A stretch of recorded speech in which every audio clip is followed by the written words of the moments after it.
Смотрим на экран. Самый полезный кунжут не обработанный и не жареный. То есть семена, с которых не удаляли оболочку и не подвергали сильной термической обработке. Слева полезный кунжут. Справа кунжут, лишенный важнейших минералов. Отличить семена можно по цвету. Цельный кунжут имеет неоднородный цвет и видна оболочка. Обработанный кунжут имеет однородный кремовый цвет и отсутствие оболочки. Жареный имеет однородный желтоватый цвет. Теперь пищевая ценность, химический состав и калорийность кунжута. Все данные в таблицах приводятся на 100 грамм продукта. Учитывайте это при составлении меню. Витамины группы А. У обработанного кунжута немного больше, однако это всего 1% от суточной нормы, при условии, что вы съедите 100 грамм кунжута. Это мизер, не обращаем на это внимания. Витамин D отсутствует. Витамин Е. В обработанном кунжуте содержится больше на 9%, чем в цельном. Это очень интересно и не поддается логике, почему в обработанном продукте больше витамина Е. Пропускаем обзор витаминов К и С, так как они отсутствуют в семенах кунжута. Витамины группы В присутствуют в нормальном количестве и в цельном, и в обработанном кунжуте. Запомните этот момент. Семена кунжута можно рассматривать как дополнительный источник для восполнения организмом суточной нормы витаминов группы В. Например, тиамин доходит до половины суточной нормы. Переходим к стиролам. Смотрите на левую колонку. Цельный кунжут содержит 714 мг фитостерина в 100 граммах семян. Это 238% суточной нормы. При этом очищенный кунжут полностью лишен фитостеринов. Что такое фитостерины и чем они полезны?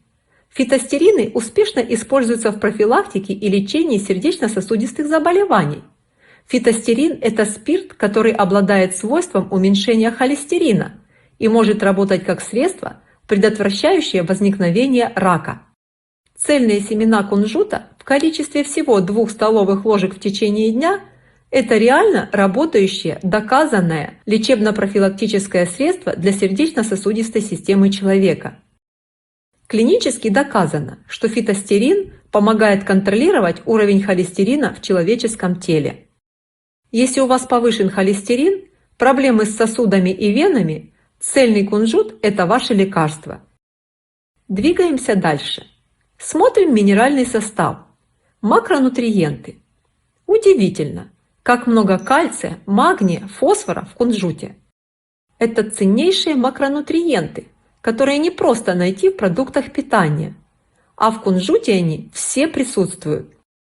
При этом в цельном кунжуте кальция 98% от суточной нормы, а в очищенном его всего 6%. То есть очистка лишает кунжута ценнейшего минерала кальция. Переходим к микроэлементам. Подобная картина. Самые ценнейшие минералы, которые трудно восполнить с помощью типичных продуктов питания, есть в большом количестве в семенах кунжута. И снова лидирует цельный кунжут. Посмотрите, железо содержится в 81% от суточной нормы. Это находка для женщин, которые страдают кровотечениями и у которых снижен гемоглобин. Женщинам его полезно употреблять во время месячных, чтобы восполнять потерю железа. Также кунжут полезен людям, которые восстанавливаются после операций. Особое внимание обратите на медь. 408% от суточной нормы в 100 граммах продукта. Потребуется всего 25 грамм кунжута, чтобы получить всю необходимую медь. При этом вы получаете понемногу медь из других источников. То есть кунжута достаточно съедать всего 1 столовую ложку в день и получить нужный вам микроэлемент.